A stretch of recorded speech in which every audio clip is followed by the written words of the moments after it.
It is Ryan Seacrest here. There was a recent social media trend which consisted of flying on a plane with no music, no movies, no entertainment. But a better trend would be going to ChumbaCasino.com. It's like having a mini social casino in your pocket. Chumba Casino has over 100 online casino-style games, all absolutely free. It's the most fun you can have online and on a plane. So grab your free welcome bonus now at ChumbaCasino.com. Sponsored by Chumba Casino. No purchase necessary. VGW Group. Void where prohibited by law. 18 plus. Terms and conditions apply. Dragnet. Ladies and gentlemen, the story you are about to hear is true. The names have been changed to protect the innocent.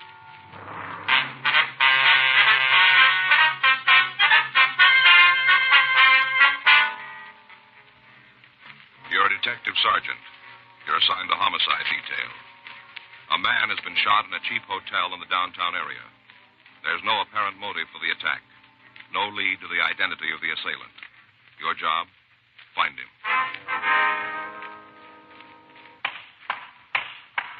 It was Tuesday, January 11th. It was cold in Los Angeles. We were working the day watch out of homicide detail. My partner's Frank Smith. The boss is Captain Lorman. My name's Friday. I was on my way into the office, and it was 5:26 a.m. when I got to room 42. Homicide. Yeah. We just got the call, Skipper. Mm-hmm. Oh, he's on the way in. That's right. Oh, wait a minute. Yeah, here he is now. Uh-huh. No, I haven't called him yet. Well, I didn't say anything. Okay, we'll keep in touch with him. Right. Bye. What do you got, anything? Yeah, shooting over on 5th. As soon as I check the crime lab, we can roll on it. Who's the victim? Guy named Arthur McNeil. WMA, 62 years. Did he say anything? No, he ran out. Huh? 6 bullets in his head.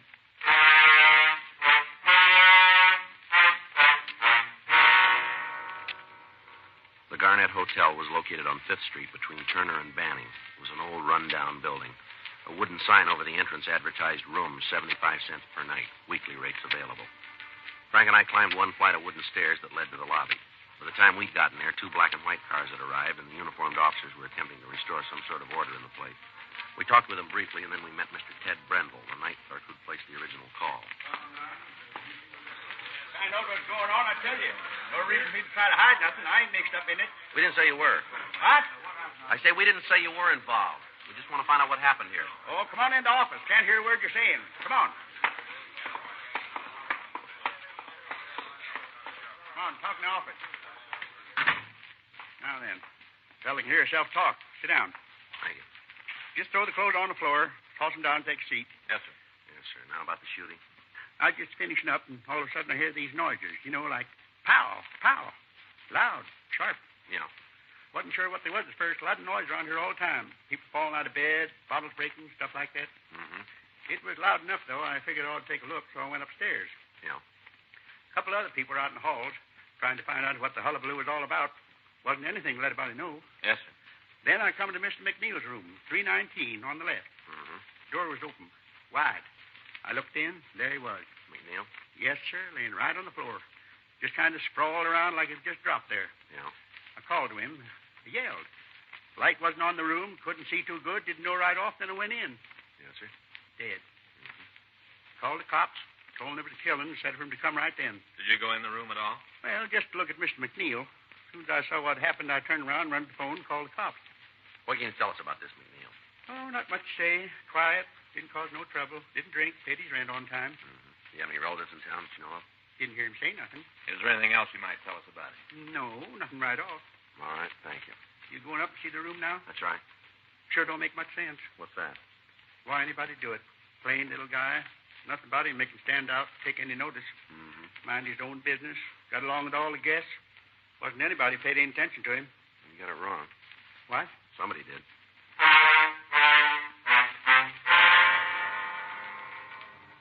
6:12 a.m. The crew from the crime lab arrived and began their investigation of the murder room. The canvass of the area was started in an attempt to find somebody who might have seen the killer. Frank and I went up to room 319. The appearance of the room indicated there'd been a struggle before McNeil was killed. Clothing was scattered around the floor. Tables were overturned. The bedding had been ripped from the bed and then torn apart. Pictures had been removed from the wall. Books were scattered all around the place. The drawers from the small desk in the bureau had been ransacked. Papers had been thrown around. While Lieutenant Lee Jones continued his investigation, Frank and I talked with the night clerk, Ted Brendel. Do you know if McNeil carried large sums of money? Huh? Did McNeil carry much money with him, would you know? Don't know as I can answer that. He never did flash any of it around. Guess he had enough to live on, though. Told you before, he always paid his rent on time. Yeah. Do you have any close friends you know of? Only met one. Who was that? Girl. You know her name? Well, ain't exactly a girl either. Guess she's around 50. A couple of times, McNeil took her out to a movie or something. They came in. He went upstairs, changed his clothes, and her and me, we talked. I guess he saw something kind of interesting in her. Myself, I couldn't, though. Kind of dumpy, you know. Seemed to like her, though. A couple other times he talked about her, said how she was so nice, seemed to understand him. How about her name? Let me think for a minute. Clara. Yeah, it seemed like that was it. Clara. You know where we can get in touch with her? Well, the way I remember, she lived in a hotel down the street near 6th. Did you know the name of the place? Eldridge, I think it was. Not real sure. If you ask down there, they ought to be able to tell you, though. Name's Clara or something. What if we could use your phone? Sure, in the lobby downstairs. I'll call. All right. Hey, you gotta have dime. It's a payphone. Yes, sir. Gee, they sure made a mess. Did McNeil get much mail while he was here? No, a couple of letters. You know who they were from? Some law company here in town. Must have been good. You know how they have the name printed up in the corner of the envelope? Yeah. Embossed. Must cost them something. You remember the name? No, can't get a picture. Did McNeil drive a car? Used to take a streetcar to work. Know that because he used to talk about the people he met. He got real sore when it rained. Told me he couldn't stand the smell of wet wool. Said there ought to be a law that nobody could wear wool clothes when it rained. Well. He was a funny little guy. Got real definite ideas about things. That's so? Oh, yeah. Made up his mind and stuck to it. Like the envelope. Well, what's that? The envelope he had a couple of days ago. Wanted to put it in the hotel safe. Told him he didn't have one, just got the steel boxes. You know, one for each room in case the guests want to check something. Yeah. And we got those. And when he found out, he decided to keep the envelope himself.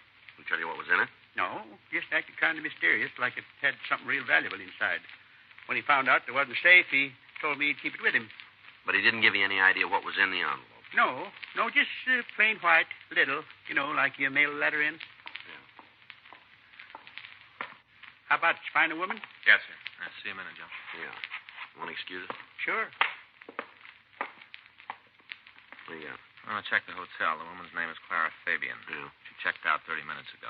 Say where she's going? No, clerk said she was pretty upset. Yeah. Said something about a death in the family.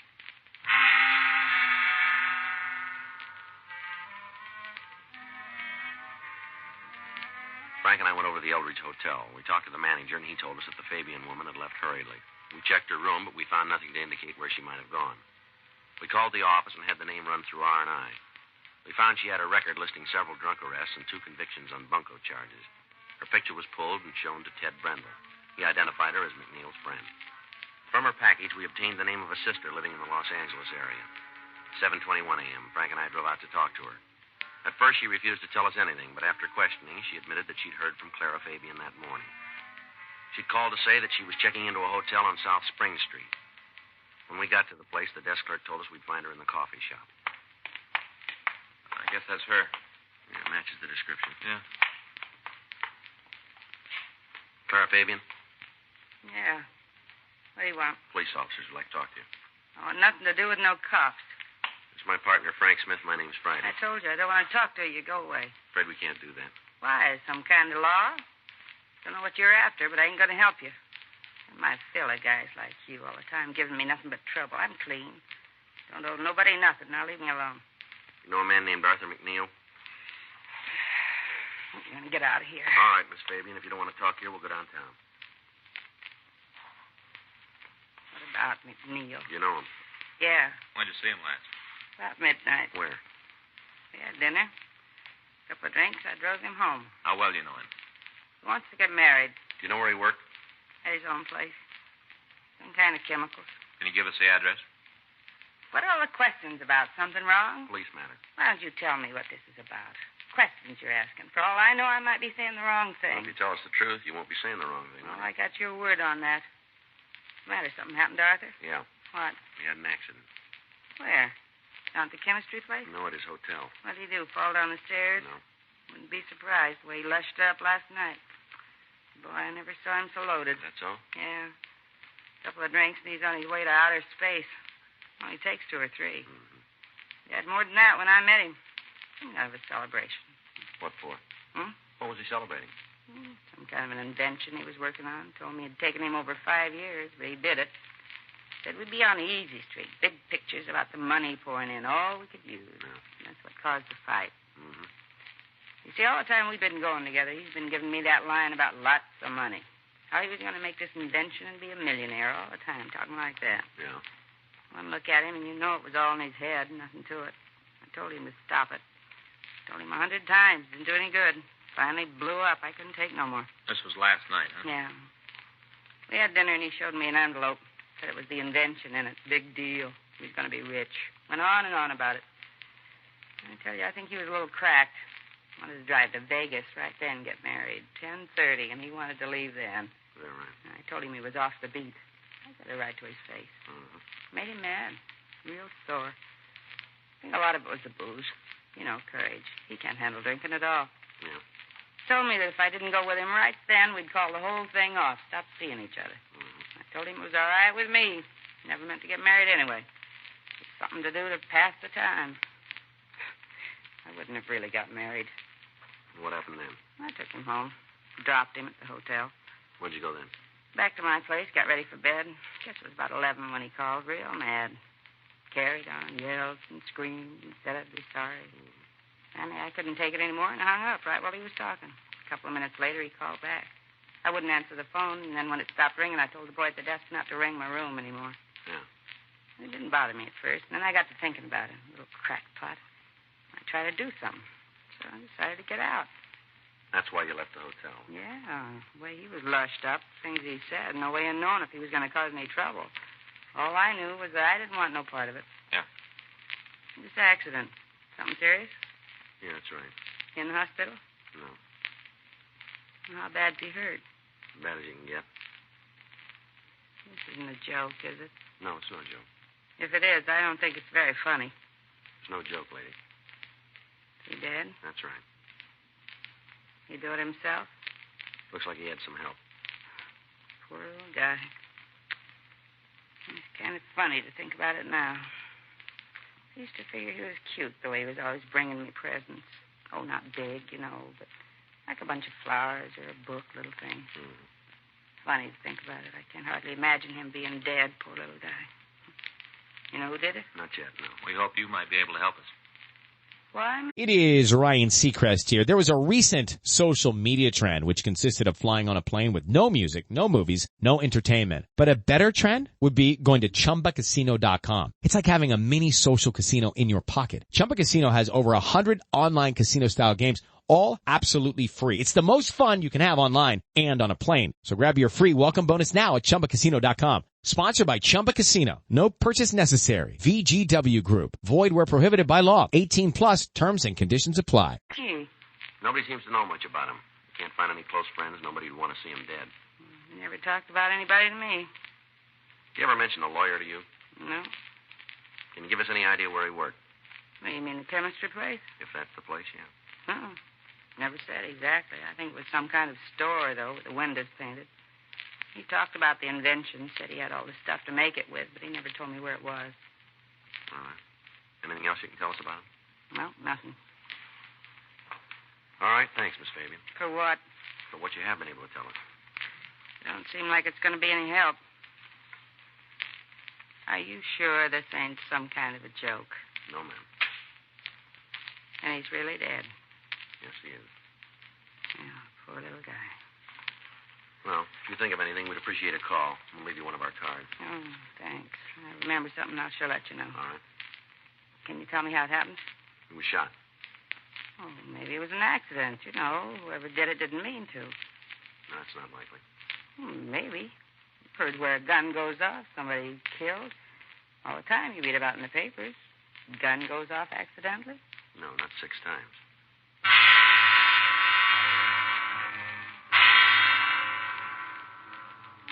Frank and I went back to the office. We called the crime lab and talked with Lieutenant Lee Jones. He told us that they'd been unable to find anything we could use at the scene of the killing. He said that the victim had been shot with a .38 caliber revolver. In going over the room, his crew had found several items of value. In light of this, there was the possibility that the motive for the killing was not robbery, as we'd thought before. Lieutenant Jones said that the coroner had called, and he'd said that he'd found over $100 in cash on the body of the victim, also a wristwatch and an expensive ring. In one of the pockets of the coat McNeil was wearing, the crew from the crime lab had found an address book. Jones said he was sending it over to us. The canvass of the area had netted us nothing. None of the people in the immediate vicinity had seen anything out of the ordinary at the time of the killing. We contacted the stats office and asked them to make a run on the method of operation. Until we could come up with a motive for the slaying, there was little we could do to apprehend the killer. Additional men had been sent out from the office to interrogate the other people in the hotel. They reported that they'd found nothing to aid us. 10:47 a.m. Well, we're sure building zeros. We sure are. There's not much to go on. Nothing. I got it. Homicide Friday. Yes, sir. That's right. Well, how'd you hear about it? Yeah. Yes, sir, we would. What's that? All right. As soon as we can get there. Yes, sir. Goodbye. Might have a break, maybe. Man says he's McNeil's lawyer. What's he got? First step. Huh? The reason McNeil was killed.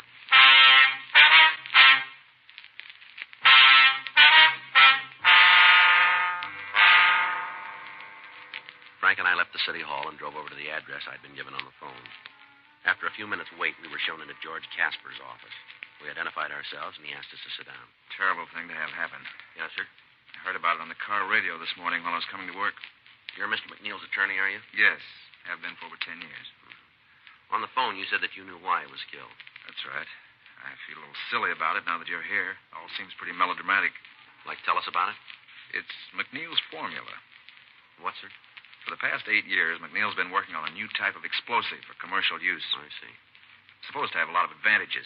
Easy to carry, minimizes the danger of accidental firing. The way he painted it, it'd answer a lot of problems in building. Mm-hmm. He called me the day before yesterday. He said it was finished. He'd completed the final laboratory experiments. Yeah. Went on about how it was going to make a fortune for him. Mm-hmm. Had he talked to anyone about it? I'm not sure, but knowing McNeil, I imagine he did.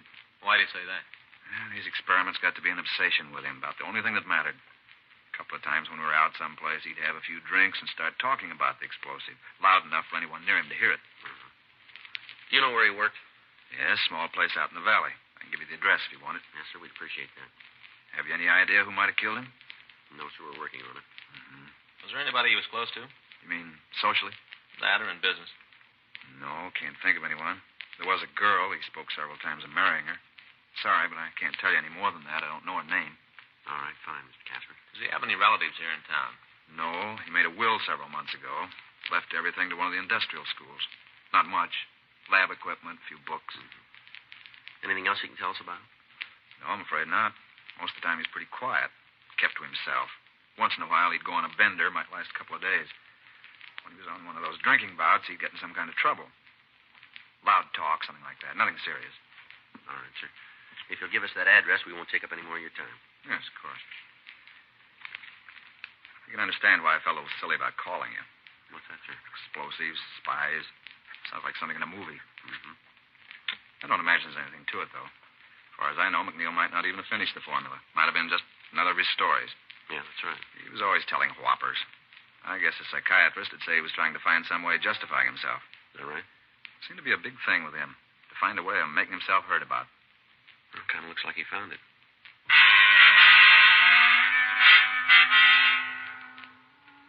Frank and I went back to the office and met with Captain Lorman.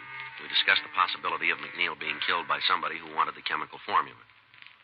Because of the potential value of the explosive, federal authorities were notified, and they sent a team of men out to aid in the investigation.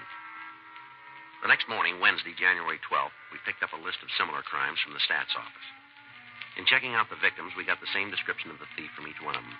They all described him as a white male American, 32 years, 165 pounds.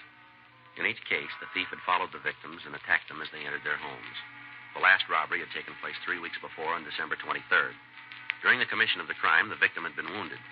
The bullet had been removed and held at the crime lab as evidence. 8:02 a.m. Frank and I put in a call to Lieutenant Jones. 8:26 a.m. Might be late. Yeah. I get it. Homicide Friday. Kelly. You check him? How about it? Yeah, sure is.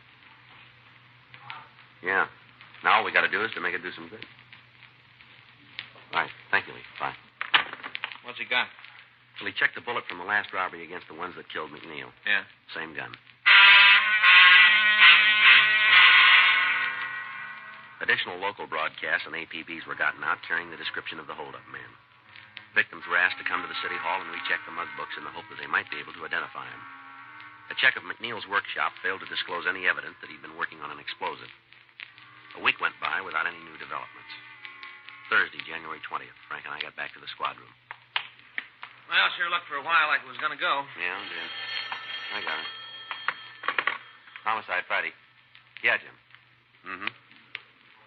When? Might be. Right.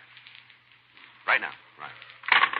Jim Austin, robbery. They just got back from a call out in Westwood. Yeah? Thief fits our description pretty good. Austin thinks it might be the same guy. They get him? No, something just as good. What do you mean? He dropped the hotel key. Frank and I went over to room 27A and we met with Sergeant Jim Austin. He gave us the details of the robbery. From the way the holdup man operated and the description given by the victim, he was the man we were looking for. In getting away from the scene, he dropped a key to a downtown hotel room. We checked the address in the phone book, and then we left the city hall. It was a small place on South 4th Street. We identified ourselves to the manager and told him why we were there. Yes, it's one of our keys. Can you tell us who has the room? Yes, Ralph Otley. And what's this Otley look like? Oh, he's a nice young fella, blonde. Guess he's about 30 years old. How long has he been here? You mean regular? That's right. About 5 months. A couple of times before that for a couple of months. He came back, though. Is he in now? No, I haven't seen him since this morning. Left about 7:30. Does he have a job? Well, he never told me nothing about it. What's he do for a living? Well, I guess you'd say he was kind of a promoter. What do you mean? Well, he goes around trying to line things up, figures some way to make a killing. He hit it pretty good on a deal last year, and he's been living on the money since then, I guess. Mm-hmm. What do you want to talk to him about? Police business. Not in trouble, is he? We better talk to him about that. Well, look, if he's done anything wrong, the hotel didn't know a thing about it. He paid his rent. He didn't cause any trouble here. Now, we didn't have any part in it. Well, don't worry about it. What if we could see his room? You mean go through it? We'd like to take a look at it, yeah. Well, I guess it's all right. You'll be in cops. Sure, I'll give you the key. You better come with us. Well, I ain't going to tell him nothing. He comes in while you're upstairs. I won't tell him anything. No, sir, that's not the idea. We'd like you to be in the room when we check it. Oh, well, sure. Okay, let's go. Mm-hmm. You really figure that there's something wrong with this Otley, huh? But we're not sure. You know, come to think about it, there could be. Why do you say that? Just because the way he lives, he'd had to make a lot of money to live the way he does. Fellow makes that much. He usually tells everybody how he did it. You know, show how smart he is. Mm-hmm. Well, Otley never says anything, just that he made it, not how. He wouldn't let anybody in on a good thing. Well, maybe he's got a reason. Hmm? It's not such a good thing.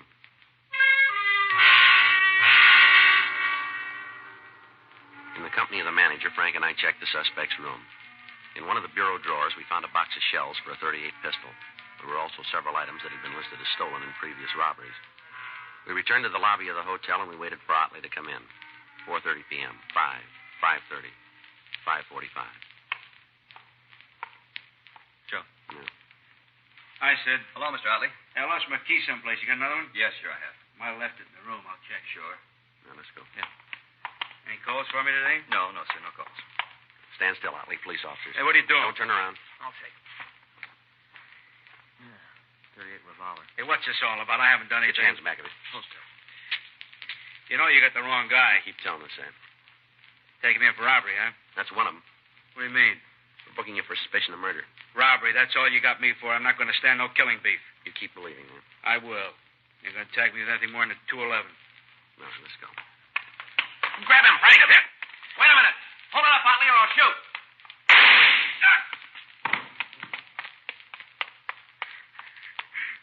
Why did you kill me, cop? Why? You're lucky. That's all you know. I'd have been better off, a lot better. You should have killed me. All right, come on. We'll take you down to George Street Hospital. I didn't mean to shoot the old man. Is that so? Yeah, he wouldn't give me the money. He kept saying he didn't have any. Yeah. I heard him talking about how he was loaded. He could have just given it to me. No trouble if he'd just given me the All money. right, settle down. You're not hurt bad.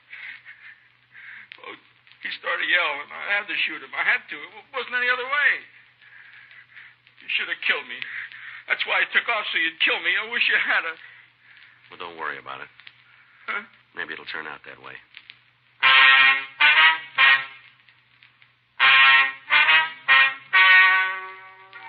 The story you've just heard is true. The names were changed to protect the innocent.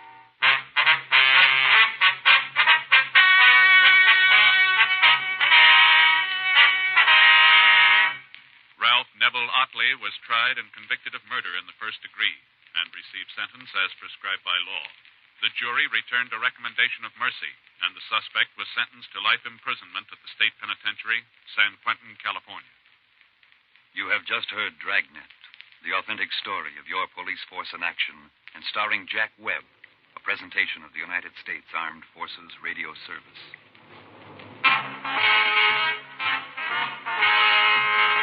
Step into the world of power, loyalty, and luck. I'm gonna make him an offer he can't refuse. With family, cannolis, and spins mean everything. Now, you wanna get mixed up in the family business. Introducing The Godfather at ChumbaCasino.com. Test your luck in the shadowy world of The Godfather slot. Someday, I will call upon you to do a service for me. Play The Godfather now at ChumbaCasino.com. Welcome to the family. No purchase necessary. VGW Group. Void where prohibited by law. 18+. Terms and conditions apply.